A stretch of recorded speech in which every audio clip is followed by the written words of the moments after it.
تو مختصراً میں آپ کو یہ مشہور واقعات بیان کر دوں کہ اس محرم میں بہت سارے سانحات واقعات رونما ہوئے۔ یکم محرم کو سیدنا امیر المومنین عمر بن خطاب رضی اللہ تعالیٰ عنہ کی شہادت، 3 محرم کو یوسف علیہ السلام کو کنویں سے نکالا گیا، 4 محرم کو سیدنا عثمان رضی اللہ تعالیٰ عنہ کی خلافت کا پہلا دن، اور 7 محرم کو موسیٰ علیہ السلام نے اللہ تعالیٰ سے کلام کیا، 9 محرم کو یونس علیہ السلام کو مچھلی کے پیٹ سے نکالا گیا اور عمر بن عبدالعزیز رحمہ اللہ کی پیدائش ہوئی، 10 محرم کو سیدنا موسیٰ علیہ السلام کو فرعون سے نجات ملی، 11 محرم کو امام ترمذی رحمہ اللہ کی وفات ہوئی، 15 محرم الحرام کو سیدنا علی المرتضیٰ رضی اللہ تعالیٰ عنہ نے خیبر کے قلعے کو فتح کیا، 16 محرم الحرام کو قبلہ تبدیل ہوا، 17 محرم الحرام کو ابرہ کے لشکر نے حملہ کیا بیت اللہ پر، اور اسی طرح 20 محرم الحرام کو سیدنا علی المرتضیٰ رضی اللہ تعالیٰ عنہ کی شادی سیدہ نساء اہل الجنہ سیدہ فاطمہ رضی اللہ تعالیٰ عنہا سے کی گئی، اور اسی طرح 25 محرم الحرام کو سیدنا امام زین العابدین علی بن حسین رضی اللہ رحمہ اللہ کی وفات ہوئی، اور اسی طرح 28 محرم الحرام کو ہلاکو خان نے خلیفہ مستعصم باللہ کو قتل کر دیا۔ تو یہ اہم رونما واقعات ہوئے اس مہینے کے اندر۔ بسم اللہ والصلاة والسلام علی رسول اللہ اما بعد، فقال النبی صلی اللہ علیہ وسلم افضل الصیام بعد رمضان شہر اللہ المحرم۔ برادران اسلام، جمعیت اہل حدیث حلقہ کوٹ غلام محمد کے اس پیج پر تمام تر سامعین و ناظرین کو خوش آمدید کہتے ہیں۔ آج کے اس پروگرام میں جس موضوع پر گفتگو کی جائے گی وہ ہے محرم الحرام کے تعلق سے احکام و مسائل، فضائل۔ سب سے پہلے میں آپ کے سامنے موضوعات کا ذکر کرتا چلوں۔ آج کے اس پروگرام کے اندر محرم کی فضیلت، یوم عاشوراء کی فضیلت، محرم میں شادی کرنا جائز یا ناجائز، محرم میں غم منانے کا جو انداز ہمارے ہاں معروف ہے اس کی قرآن و سنت کی روشنی میں کیا حیثیت ہے، اسی طرح محرم کے اس مہینے میں ایک انتہائی غم اور المناک حادثہ پیش آنا 10 محرم الحرام کو شہادت حسین کے تعلق سے، اور اس محرم الحرام میں صحابہ اکرام رضوان اللہ علیہ مجمعین کی ذات کے تعلق سے ہونے والی نقد پر ہم صحابہ اکرام کے فضائل کو بیان کریں گے۔ سب سے پہلے مولانا خلیل الرحمن سلفی جلالانی حفظہ اللہ، میں گزارش کروں گا ان سے کہ پروگرام کے آغاز محرم الحرام کی فضیلت سے آغاز کریں۔ جزاکم۔ نحمدہ ونصلی علی رسولہ الکریم، اما بعد فقد قال اللہ تبارک وتعالی بعد اعوذ باللہ من الشیطان الرجیم ان عدۃ الشہور عند اللہ 12 شہرا فی کتاب اللہ یوم خلق السماوات والارض منها 4 حرم۔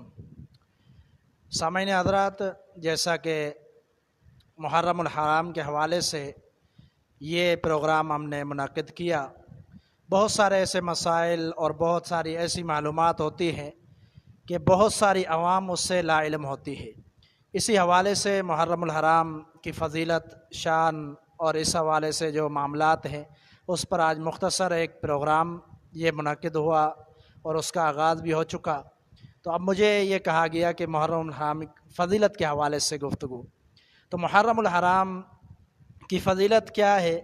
میں نے قرآن مجید کی ایک آیت پڑھی کہ اللہ رب العالمین فرماتے ہیں کہ مہینوں کی تعداد اللہ کے ہاں 12 ہے۔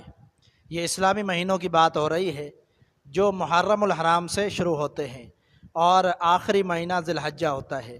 تو یہ پہلا مہینہ ہے، اور حدیث کے اندر اور قرآن کی اسی آیت کے اندر ان کو حرمت والا مہینہ قرار دیا گیا ہے۔ نبی علیہ السلام نے وضاحت فرما دی قرآن مجید کے اندر، یہ اللہ رب العالمین نے فرمایا کہ 4 حرمت والے مہینے ہیں، اور صحیح بخاری کی بڑی معروف حدیث ہے کہ آپ نے فرمایا کہ 3 متوالیات، 3 جو مہینے ہیں وہ لگاتار ہیں پے در پہ، ایک ذوالقعدہ، ذوالحجہ اور محرم۔ پہلے ذوالقعدہ آتا ہے، پھر ذوالحجہ آتا ہے، پھر محرم آتا ہے، اور ایک مہینہ جو الگ سے نبی صلی اللہ علیہ وسلم نے ذکر کیا، آپ نے فرمایا بین جمادہ و شعبان، جو جمادی الثانی اور شعبان کے درمیان میں رجب کا مہینہ آتا ہے وہ بھی حرمت والا ہے۔ یہ 4 مہینے حافظ ابن کثیر رحمہ اللہ نے ایک ان کی حکمت بیان کی کہ یہ حرمت والے مہینے کیوں ہیں۔ انہوں نے یہ بیان کیا کہ یہ اس لیے ہے کہ 3 جو متوالیات ہیں ان کے اندر حج کا اہم فریضہ ادا کیا جاتا ہے، اور اسلام سے قبل بھی ان کی حرمت تھی، اور شروع سے ہی جیسا کہ آیت کے اندر ہے کہ 4 مہینے اللہ نے جب سے کائنات کو پیدا کیا بنایا، اسی طرح اللہ تعالیٰ نے 12 مہینے مقرر کر دیے۔ تو ان 12 مہینوں کی فضیلت میں جو 4 ہیں ان کی اہم فضیلت ہے۔ امام قتادہ رحمہ اللہ نے فضیلت بیان کرتے ہوئے اس آیت میں کہ اس آیت کے بعد جو ذکر اللہ تعالیٰ نے ایک اور مقام پر فرمایا کہ فَلَا تَظْلِمُوا فِيهِنَّ أَنفُسَكُمْ، کہ ان مہینوں کے اندر 4 مہینوں کے اندر اپنے نفسوں پر ظلم نہ کرو۔ اس ظلم سے مراد گناہ بھی ہے، اس ظلم سے مراد لڑائی کرنا، جھگڑا کرنا۔ امام قتادہ رحمہ اللہ نے جو مفسر ہیں انہوں نے تفسیر بیان کی کہ جس طرح کہ اللہ تعالیٰ کی حکمتیں ہیں کہ جس طرح گھروں کے اندر اللہ کا گھر مسجد کا مقام ہے، اسی طرح جس طرح فرشتوں کے اندر جبریل امین کا مقام ہے، اسی طرح کتابوں کے اندر جس طرح قرآن حکیم کا مقام ہے، اسی طرح مہینوں کے اندر یہ 4 مہینے ہیں کہ ان کی فضیلت بیان کی گئی ہے۔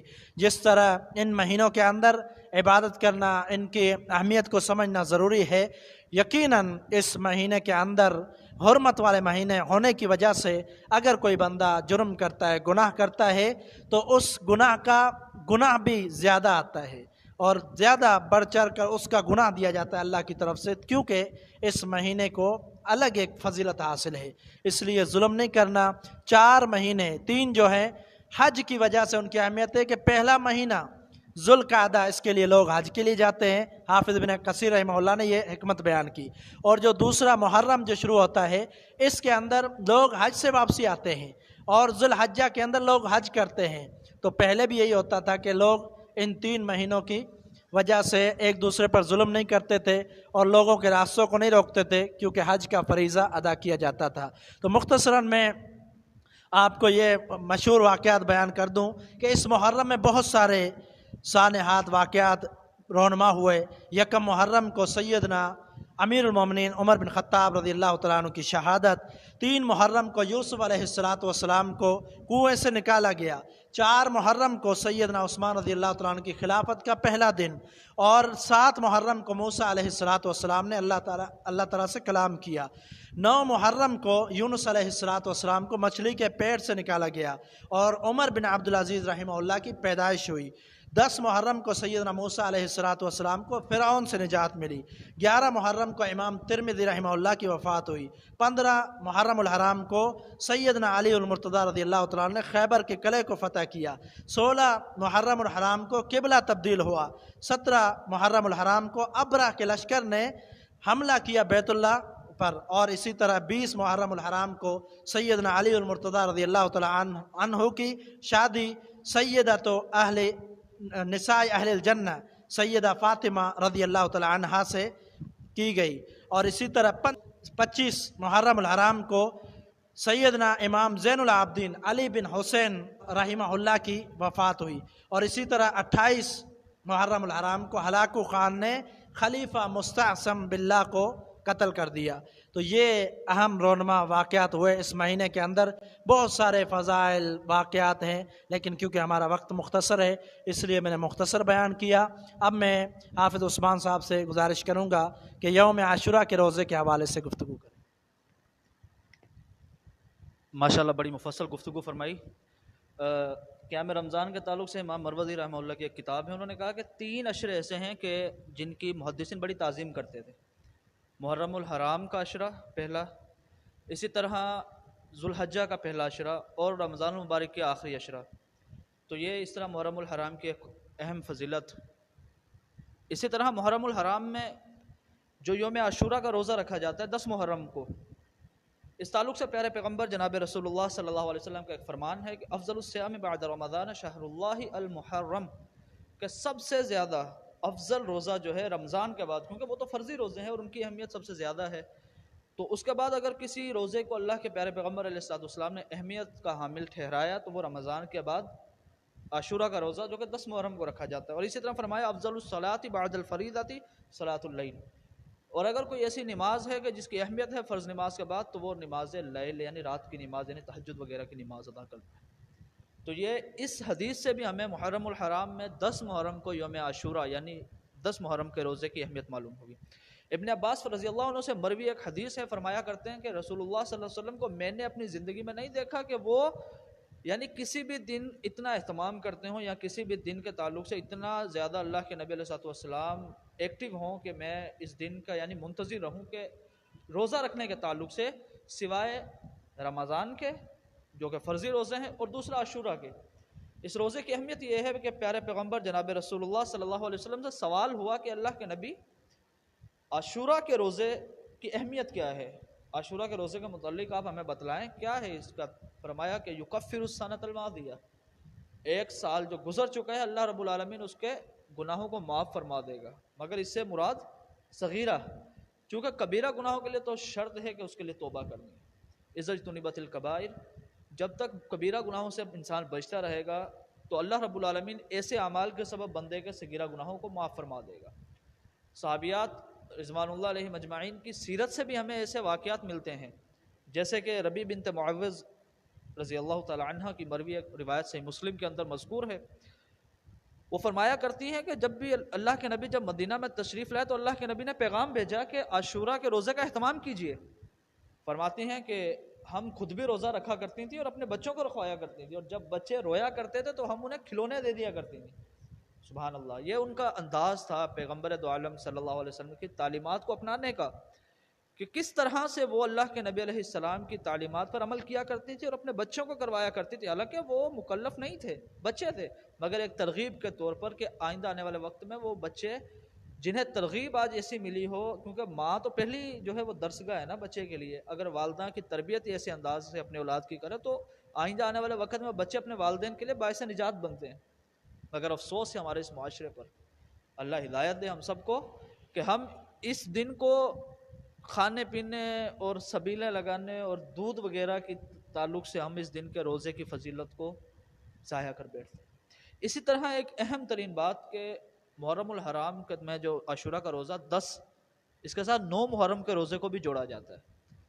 اللہ کے پیارے پیغمبر جناب رسول اللہ جب مدینہ تشریف لائے تھے تو یہودی روزہ رکھا کرتے تھے، چونکہ پہلے اس روزے کو اللہ کے نبی علیہ الصلوۃ والسلام نے فرض قرار دیا تھا. مگر جب آئے مدینہ میں تو اللہ کی طرف سے احکامات نازل ہوئے اور رمضان کے روزے فرض ہو گئے. تو اللہ کے نبی نے فرمایا کہ جو تم میں سے رکھنا چاہے وہ رکھ لے، جو نہ رکھنا چاہے وہ چھوڑ دے. مگر اہمیت بتلا دی کہ چھوڑنے سے زیادہ بہتر ہے یکفر السنۃ الماضیہ، اپنے 1 سال کے گناہوں کا کفارہ کروا لو. فرمایا کہ یہودیوں سے اللہ کے نبی نے پوچھا کہ تم کس بات کا روزہ رکھتے ہو؟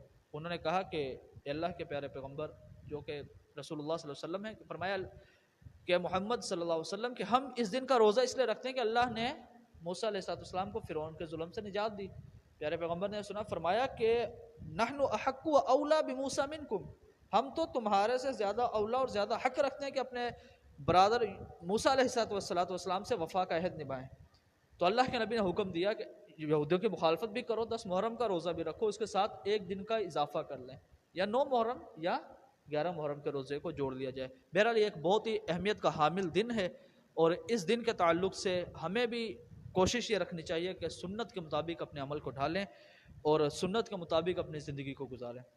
اور اب ایک اہم ترین اسی تعلق سے محرم میں شادی کرنا جائز یا ناجائز، اس تعلق سے ہمارے معاشرے کے اندر بڑے فطور پائے جاتے ہیں، جو کہ انشاءاللہ اب آپ سماعت فرمائیں.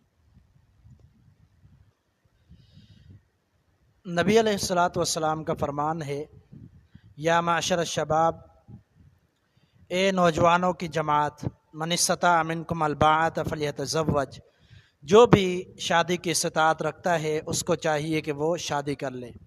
یہ آپ صلی اللہ علیہ وسلم کا فرمان. اور نبی علیہ الصلوۃ والسلام کا ایک اور فرمان کہ آپ نے فرمایا جس نے ہماری سنت سے بے رغبتی اختیار کی اس کا ہم سے کوئی تعلق نہیں ہے. اسی طرح بہت سارے فرامین اور قرآن مجید شادی ایک بہت ہی اہم ایک فریضہ ہے جو ادا کرنا چاہیے. تو بہت سارے اشکالات پائے جاتے ہیں ہمارے معاشرے کے اندر.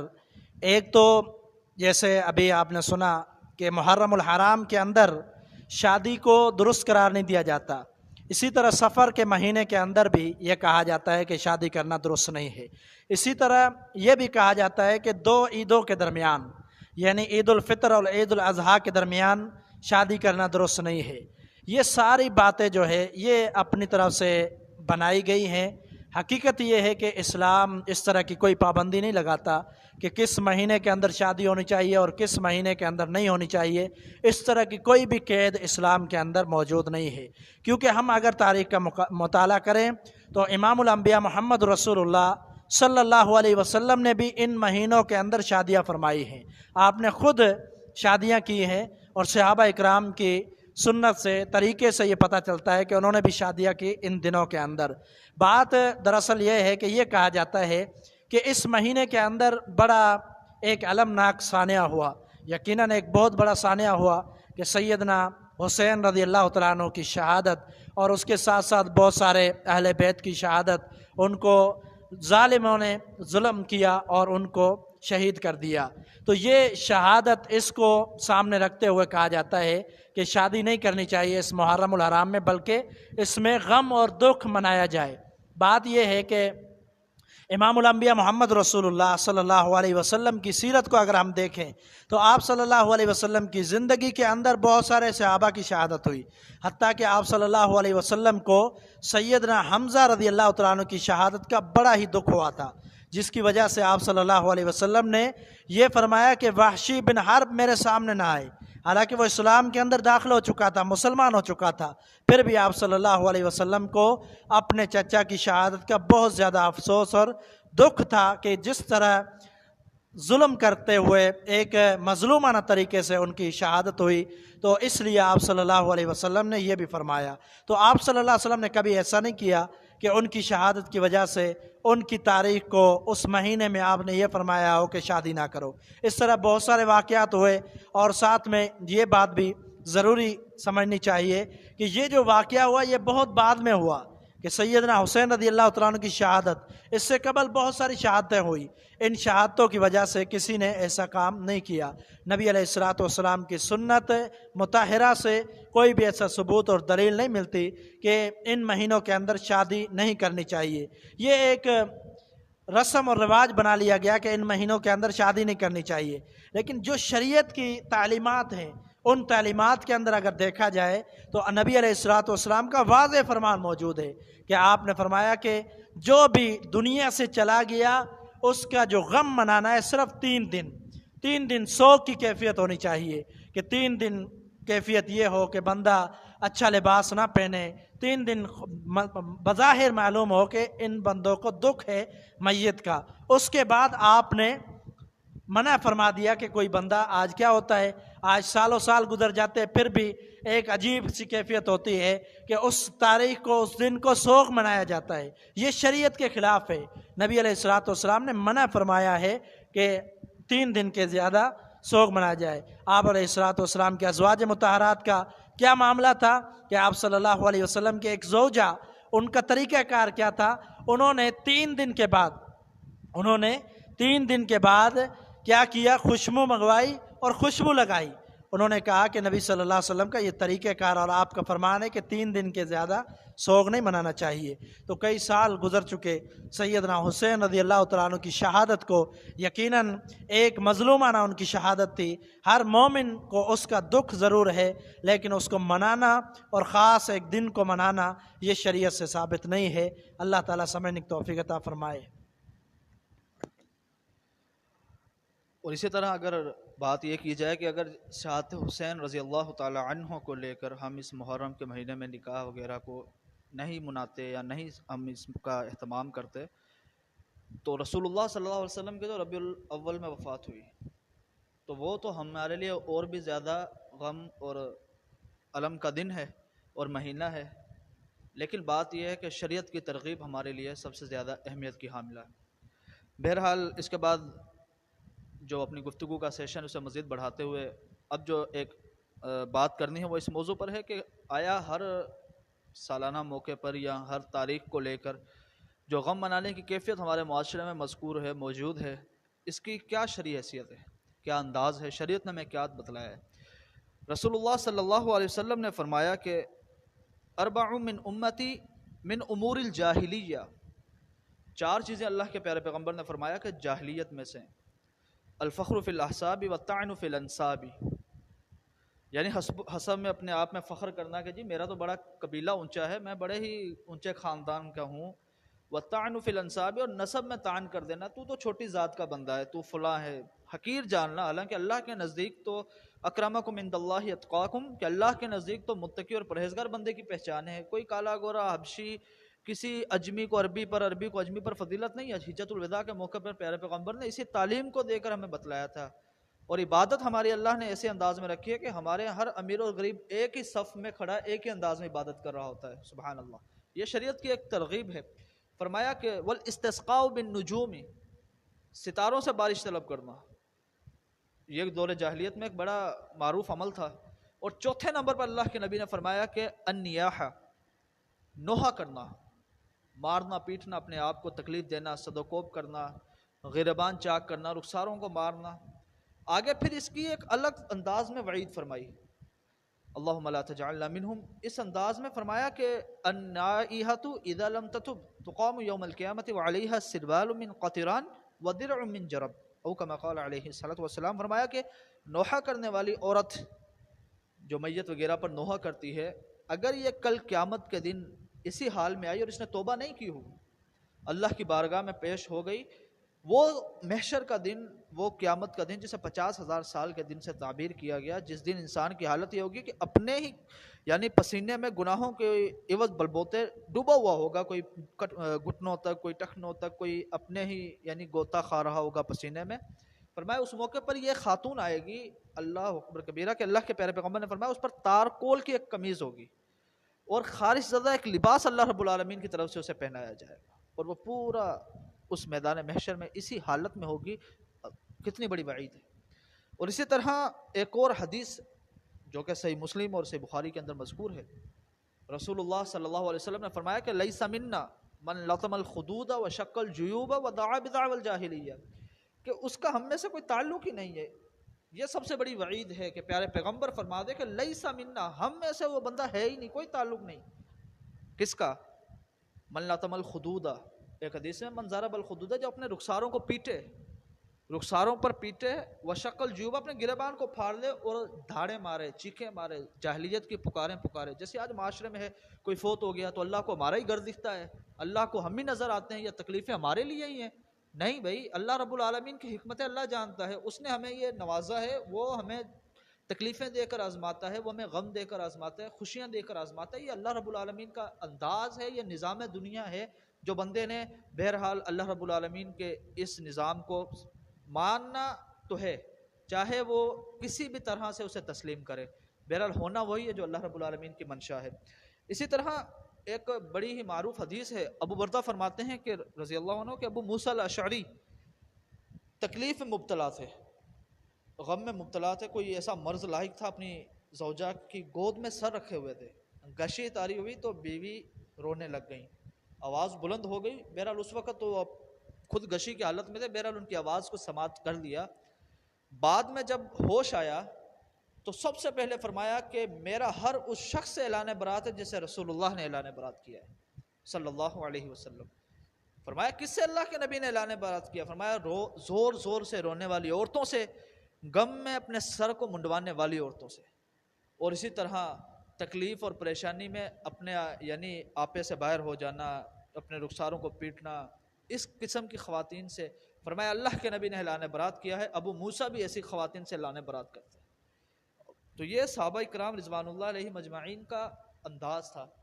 بہرحال شہادت کسی بھی انداز کی ہو، کسی بھی نوعیت کی ہو، کوئی بھی غم ہو، اس کا دکھ، اس کا الم، اس کی تکلیف تو بہرحال رہتی ہے، اور یہ نظام شریعت ہے۔ اللہ قرآن میں فرماتا ہے وَلَنَبْلُوَنَّكُمْ بِشَيْءٍ مِّنَ الْخَوْفِ وَالْجُوعِ وَنَقْصٍ مِّنَ الْأَمْوَالِ وَالْأَنفُسِ وَالثَّمَرَاتِ، ہم آزماتے ہیں بندوں کو۔ کس طرح آزماتے ہیں؟ خوف دے کر، اپنوں کا خوف، دشمن کا خوف، اس طرح اسے خوف دیتے ہیں کہ ہم اس کے پھلوں کو کم کر دیتے ہیں، ہم اس کے اموال کو کم کر دیتے ہیں، ہم ان کی جانوں کو ان سے چھین لیتے ہیں۔ پھر فرمایا کہ اللہ رب العالمین نے بشر الصابرین، صبر کرنے والوں کے لیے خوشخبری ہے۔ کیوں؟ انما یوفی الصابرون اجرہم بغیر حساب، اللہ رب العالمین صبر کرنے والوں کو پورا پورا بدلہ دے گا۔ تو بہرحال ان حالات کے اندر یا کوئی بھی حالات جب بھی ایسا معاملہ درپیش ہو تو شریعت کی حکمتوں کو، شریعت کی تعلیمات کو، شریعت کے مناظر کو سامنے رکھنا چاہیے تاکہ شریعت کے بتلائے ہوئے احکامات کے مطابق انسان اپنی زندگی کو سنوار سکے۔ جزاک اللہ خیر۔ اس موقع پر میں ایک ضروری چیز یہ سمجھتا ہوں کہ سیدنا حسین اور حسن رضی اللہ تعالی عنہما کی مختصر شان ہونی چاہیے بیان، کہ وہ دونوں ایسی شخصیتیں تھیں کہ جو امام الانبیاء محمد رسول اللہ صلی اللہ علیہ وسلم کے نواسے تھے، اور آپ صلی اللہ علیہ وسلم کی ان سے بے انتہا محبت تھی۔ سیدنا حسین رضی اللہ تعالی عنہ کو شہید کر دینا، یقیناً ہر اہل ایمان جب یہ بات سنتا ہے تو اس کے رونگٹے کھڑے ہو جاتے ہیں کہ کس قسم کے درندے تھے وہ لوگ کہ جنہوں نے ایک مظلومانہ طریقے سے نبی علیہ والسلام کے نواسے کو شہید کر دیا۔ اور سیدنا عبداللہ بن عمر رضی اللہ تعالیٰ عنہ، صحیح بخاری کے الفاظ ہیں کہ ان سے اہل عراق والوں نے پوچھا، انہوں نے کہا کہ اگر کوئی بندہ احرام کی حالت میں کوئی بندہ مکھی کو مار دیتا ہے تو اس کا کیا گناہ ہے، اس کا کیا معاملہ ہے، اس کا کیا کفارہ ہے؟ تو سیدنا عبداللہ بن عمر رضی اللہ تعالیٰ عنہ نے بڑا ہی عظیم جواب دیا۔ انہوں نے کہا کہ اے اہل عراق، مجھ سے یہ پوچھتے ہو کہ مکھی کو احرام کی حالت میں مار دینا؟ تم لوگ تو وہ ہے کہ جنہوں نے امام الانبیاء کے نواسے سیدنا حسین رضی اللہ تعالیٰ عنہ کو شہید کر دیا تھا۔ اور ساتھ میں فرمایا کہ نبی علیہ والسلام فرمایا کرتے تھے، ہما ریحانتای فی الدنیا، کہ یہ دونوں میرے پھول ہیں دنیا کے اندر۔ یہ سیدنا حسن اور حسین رضی اللہ تعالی عنہما، ان کی شان، ان کا مقام، مرتبہ بڑا ہی اعلیٰ ہے۔ بہت سارے لوگ ان کے غم کی وجہ سے ایک مخصوص دن کو ایک غم مناتے ہیں، غم کی کیفیت میں اپنے آپ کو پیٹنا، اپنے آپ کو مارنا، حالانکہ اللہ تعالیٰ نے قرآن مجید میں فرمایا انما یوفی الصابرون اجرہم بغیر حساب۔ الفاظ کا اندازہ لگائیے کہ کیسے الفاظ ہیں، بغیر حساب کے الفاظ ہیں کہ اللہ تعالیٰ صبر کرنے والوں کو اجر دیتا ہے بغیر حساب، یعنی اس کا کوئی حساب ہی نہیں لگا سکتا، اتنا اللہ اجر دیتا ہے۔ تو یہ موقع صبر کرنے کا ہے۔ شہادتیں ان کے نصیب میں تھی، اور نبی علیہ والسلام کے دونوں نواسے تھے۔ آپ صلی اللہ علیہ وسلم نے بے شمار فضائل ان کے بیان کیے۔ ایک مرتبہ نبی علیہ والسلام نے یہ فرمایا کہ ایک فرشتہ جو ابھی ابھی دنیا میں نازل ہوا، اس سے پہلے دنیا میں کبھی نہیں آیا، اور اس نے کیا بتلایا کہ ان فاطمہ رضی اللہ تعالی عنہا، کہ فاطمہ رضی اللہ تعالی عنہا سیدۃ نساء اہل الجنہ، وہ اہل جنت، جنت کی خواتین کی سردارہ ہیں، سیدہ فاطمہ رضی اللہ تعالی عنہا، جو ان دونوں عظیم شخصیتوں کی والدہ ہیں۔ اور پھر آپ صلی اللہ علیہ وسلم نے فرمایا کہ حسین اور حسن رضی اللہ تعالی عنہما، یہ دونوں سیدہ شباب اہل الجنہ، یہ دونوں اہل جنت کے نوجوانوں کے سردار ہیں۔ تو اتنی فضیلتیں، اتنے مناقب جو نبی علیہ والسلام نے ان کے بیان کر دیے، تو زندگی کے اندر آپ صلی اللہ علیہ وسلم نے ان کی جنتی ہونے کی بشارتیں سنا دی۔ یقیناً جنہوں نے ان پر ظلم کیا اور سیدنا حسین رضی اللہ تعالیٰ عنہ کو شہید کیا، وہ لعنتی ہے، چاہے کوئی بھی ہو، اس میں کوئی بھی ملوث ہو، کسی نے بھی یہ کروایا ہو، کسی نے اپنے ہاتھ سے قتل کیا ہو، یا اس سازش میں کوئی شامل ہو، وہ سارے کے سارے لعنتی ہیں۔ اور اہل ایمان کا یہ عقیدہ ہے، اور سارے اہل ایمان مسلمان یہ سمجھتے ہیں کہ ان کے ساتھ محبت ایمان کا حصہ ہے۔ نبی علیہ والسلام نے فرمایا اللہم انی احبہما، اے اللہ ان دونوں سے میں محبت کرتا ہوں، کہ ان سے محبت میری ہے، تو اے اللہ تو بھی ان سے محبت کر۔ یہ آپ صلی اللہ علیہ وسلم کی دعا ہے، ان سے محبت کی، اللہ تعالیٰ سے التجا کی، دعا کی کہ اللہ تو بھی ان سے محبت کر۔ یقیناً جن سے اللہ محبت کرے، اہل ایمان ان سے محبت کرتے ہیں، اور جو ان پر ظلم کرے یقیناً وہ لعنت زدہ لوگ ہیں۔ اللہ تعالیٰ ہم سب کو سمجھنے کی توفیق عطا فرمائے، اور صحابہ اکرام کی شان کو سمجھنے کی توفیق عطا فرمائے، خاص طور پر اہل بیت کی شان، اعلیٰ مقام کو سمجھنے کی توفیق عطا فرمائے۔ اب میں آخر میں حافظ عثمان صاحب کو مختصر صحابہ کی شان پر گفتگو کا کہتا ہوں کہ وہ مختصر صحابہ اکرام کی شان بیان کریں۔ امام ابن القیم رحمہ اللہ نے فرمایا کہ جو بھی سیدنا حسین کی شہادت میں ملوث تھا، یا جو ان کی شہادت میں تو ملوث نہیں مگر اس کا مددگار تھا، حتیٰ کہ جو ان کے نعوذ باللہ قتل پر راضی تھا، فرمایا اس پر اللہ کی لعنت، اس پر تمام تر مخلوقات کی لعنت۔ اور یہی جو ہے اہل سنہ کا عقیدہ ہے کہ نواسہ رسول سیدنا حسین رضی اللہ تعالی عنہ کی شہید کرنے والے وہ یقیناً اللہ رب العالمین کی لعنت کے ہی مستحق ہیں۔ ماہ محرم کے آغاز میں ہم دیکھتے ہیں کہ بعض ایسی ہمیں شکیں نظر آتی ہیں، بعض ایسے مواقع نظر آتے ہیں جہاں صحابہ کرام رضوان اللہ علیہم اجمعین کے تعلق سے بڑی ہی دلسوز سے معاملات ہماری نظروں میں گزرتے ہیں۔ حالانکہ صحابہ کرام وہ شخصیات ہیں، وہ ان کا مقام ہے، وہ ان کا مرتبہ ہے کہ اللہ رب العالمین نے ان کے ایمان کو معیار بنایا ہے۔ فَإِنْ آمَنُوا بِمِثْلِ مَا آمَنْتُمْ بِهِ فَقَدِ اهْتَدَوْا، پیغمبر آپ ان سے فرما دیں اگر یہ ایمان ایسا لے آئیں جیسے میرے صحابہ لائے ہیں، جیسے آپ کے صحابہ نے آپ پر ایمان رکھا ہے، ایسا ایمان اگر یہ اہل مکہ لے آئیں یا اہل مدینہ لے آئیں یا آپ کے ساتھ جو رہنے والے لوگ ہیں ایمان لے آئیں یا آپ کے بعد والے، فرمایا یقیناً فَقَدِ اهْتَدَوْا، وہ ہدایت پا جائیں گے۔ یہ ان کی اہم ترین فضیلت قرآن میں اللہ رب العالمین نے بارہا مقامات پر ان کے تعلق سے ان کی فضیلت کو بیان کیا، کہیں رضی اللہ عنہم کہا، کہیں اولئک هم المفلحون کہا، کہیں اولئک هم المتقون کہا۔ ہر لحاظ سے اللہ رب العالمین نے قرآن مجید میں صحابہ کرام رضوان اللہ علیہم اجمعین کی فضیلت کو، منقبت کو بیان کیا۔ اہل السنہ والجماعہ کا عقیدہ ہے جو کہ کئی ائمہ محدثین سے مذکور ہے۔ میں بطور مثال امام طحاوی رحمہ اللہ کا جو عقیدہ طحاویہ کے اندر مذکور ایک بہترین منہج ہے وہ بیان کرتا چلوں۔ فرماتے ہیں نحب اصحاب محمد صلی اللہ علیہ وسلم کہ ہم صحابہ کرام جو رسول اللہ کے اصحاب ہیں ہم ان سے محبت کرتے ہیں، ہم ان کی شان میں غلوب بھی نہیں کرتے، ولا نتبرأ من احد منہم، ان میں سے کسی ایک کی شان میں نقص بھی نہیں کرتے، تبرع بھی نہیں کرتے، اور ان کا ہم ذکر بھی نہیں کرتے۔ جو صحابہ کرام رضوان اللہ علیہم اجمعین کا ذکر خیر نہیں کرتے بلکہ ہم ان سے بغض رکھتے ہیں، اور ان سے ہم بغض رکھتے ہیں جو صحابہ سے بغض رکھتے ہیں، اور ہم صحابہ کا اگر ذکر کرتے ہیں تو ذکر خیر کرتے ہیں۔ کیوں؟ کیونکہ حبہم دین و ایمان و احسان، ان کی محبت دین ہے، عین ایمان ہے اور عین احسان ہے۔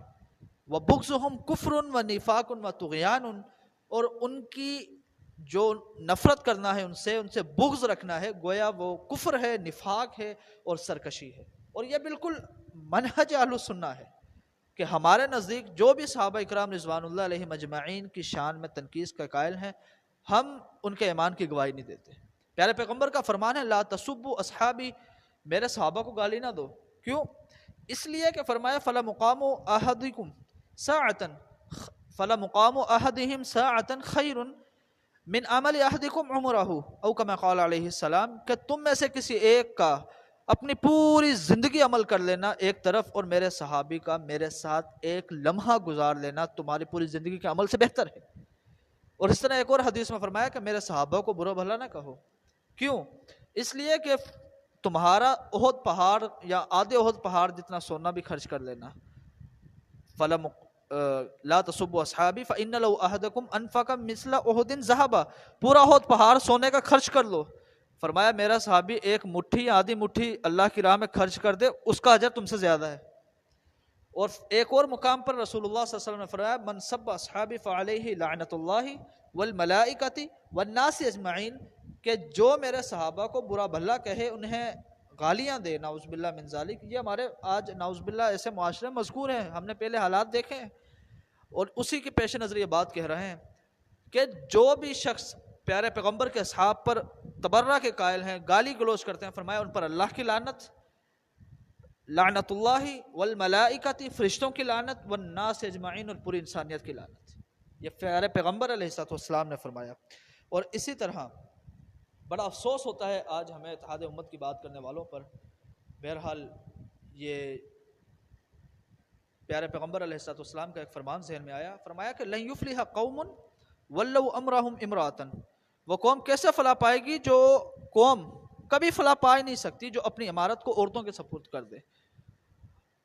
تو آج ہم دیکھتے ہیں جمہوریت کے نام پر نعوذ باللہ من ذالک والعیاذ باللہ خواتین سیٹوں پر نظر آتی ہیں۔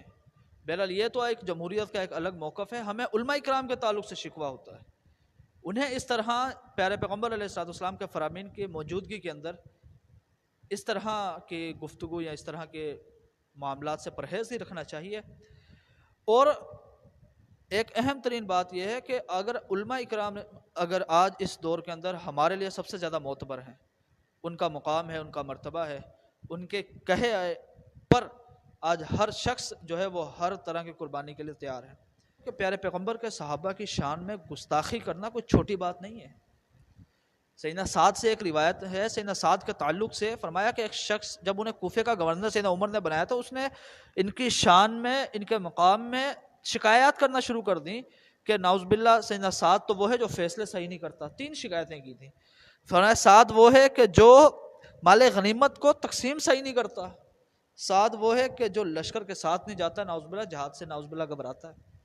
اب یہ ایک صحابی کی شان میں گستاخی ہے، اس پر الزام ہے۔ سیدنا سعد نے دعا فرما دی، فرمایا کہ اللہم ان کان عبدک ھذا کاذبا قام ریاء وسمعۃ فاطل عمرہ واطل فقرہ وعرضہ للفتن۔ اس نے بھی 3 باتیں کہیں، سیدنا سعد نے بھی 3 باتوں کو 3 ہی باتوں میں آگے تول دیا۔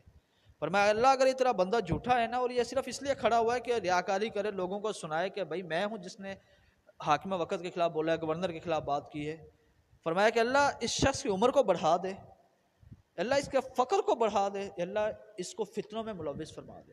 دیکھا پھر دنیا نے صحابی کی ایسی بد دعا لگی اس بدبخت شخص کو، اس کی عمر میں بھی اضافہ ہوا، اڈھیر عمر ہو کر مرا۔ اللہ نے ایسا فقر و فاقہ اس کو دیا کہ اسے میسر ہی نہیں تھا کچھ، اور ایسا ذلیل و رسوا ہوا کہ اڈھیر عمر میں بھی اپنی حرکتوں کی وجہ سے خوار و رسوا رہا۔ تو اللہ رب العالمین سے دعا ہے اللہ رب العالمین ہمیں سمجھنے کی توفیق دے صحابہ کے مقام کو، ان کے مرتبے کو، ان کی شان کو، اور اللہ تعالیٰ ہمیں توفیق دے کہ ہم ان کا دفاع کریں، جس قدر ہو سکے ہمیں جان، ہماری مال، ہمارا سب کچھ قربان ہے ان صحابہ کرام رضوان اللہ علیہم اجمعین کی عظمت پر، امہات المؤمنین کی عظمت پر، اہل بیت اطہار کے مقام اور مرتبے پر۔ ہمارے لیے ان سے بڑھ کر کوئی شخصیات نہیں۔ بہر ہے کہ اللہ رب العالمین ہمیں صحابہ کرام رضوان اللہ علیہم اجمعین کے منہج کو سمجھنے کی توفیق نصیب فرمائے، اور اللہ تعالی ہمیں توفیق دے کہ ہم صحابہ کرام کا دفاع کر سکیں، ان پر تنقید کرنے والوں کا منہ توڑ جواب دے سکیں۔ جزاک اللہ خیرہ و احسن الجزا۔ یہ آج کی ہماری نشست تھی، اختتام کو پہنچی۔ سبحانک اللہم و بحمدک اشہد ان لا الہ الا انت استغفرک و اتوب الیک۔